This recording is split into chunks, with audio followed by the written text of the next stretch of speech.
It's the Wilk Report. I'm Michael Wilk, coming to you from Cleveland, Ohio, with a bit of a tragic news story.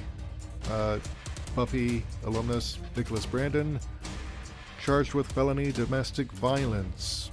According to Hollywood Reporter, let's go ahead and take a look at the news article here. This is dated from May 7th, 2019 by Ryan Parker. He could face up to 4 years in prison if convicted. Nicholas Brendon has been charged with felony domestic violence, the Riverside County District Attorney's Office disclosed Monday. The former Buffy the Vampire Slayer star was arrested back in October 2017 after he allegedly assaulted his girlfriend in a Palm Springs hotel. Brendon was charged with one felony count of corporal injury to a spouse, according to the criminal complaint provided Tuesday to The Hollywood Reporter from the district attorney's office. The actor faces up to 4 years in prison if convicted, according to district attorney spokesman John Hall. Brendon, who played Xander Harris on Buffy during its entire 7-season run, was released on $50,000 bail, according to records. His arraignment date has not been set.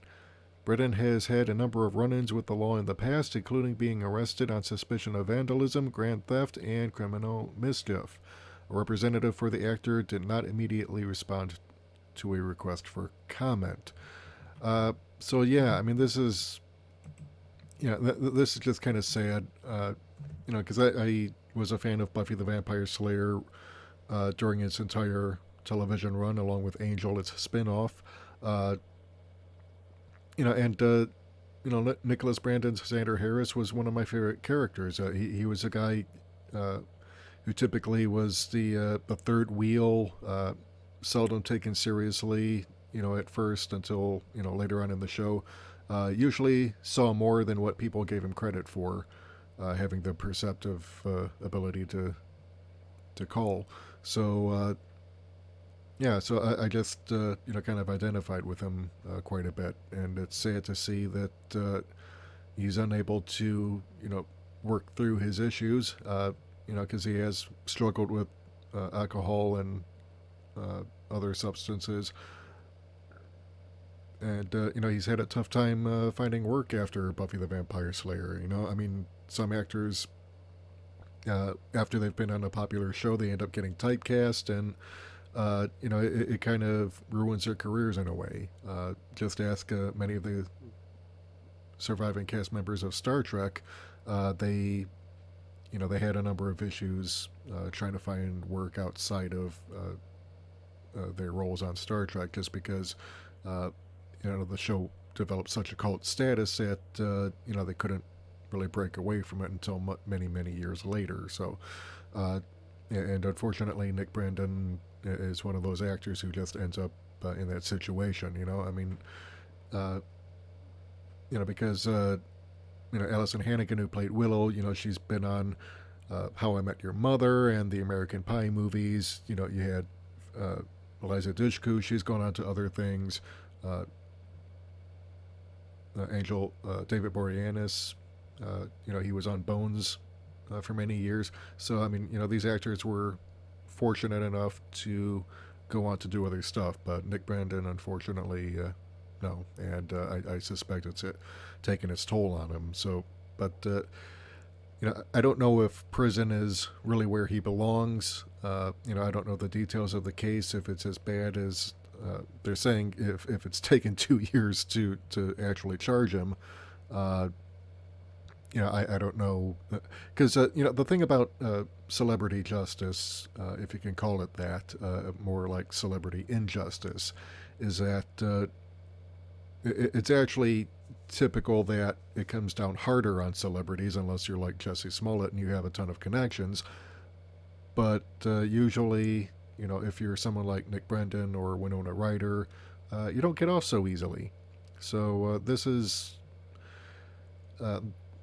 and often, because they're celebrities, the prosecutors tend to throw the book at them even harder, just because they want to set an example. And like I said, unless you're someone like Jesse Smollett, where you've got political connections, you're more likely actually to go to jail if you're a celebrity.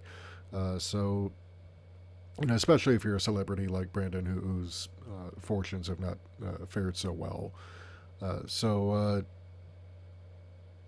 Yeah, that's pretty much all I've got to say on the subject. What do you think? Do you agree, disagree? Do you think he should go to jail? Do you think he should be sent through a rehab program?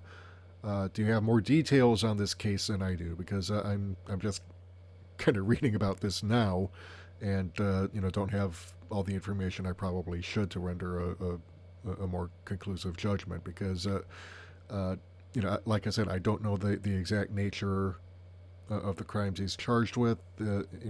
And coming from an abusive background where my mother was the abusive one in the family, terrorized the kids and took advantage of and abused my invalid father. I do tend to get pretty emotionally invested in abuse cases. So if he's guilty of this, then yeah, I mean, he should face the consequences. But if he's not, then or if the charges are overblown, then that's something that I think needs to be evaluated. But I don't know all the facts here. So if you have any to share, please do in the comments below.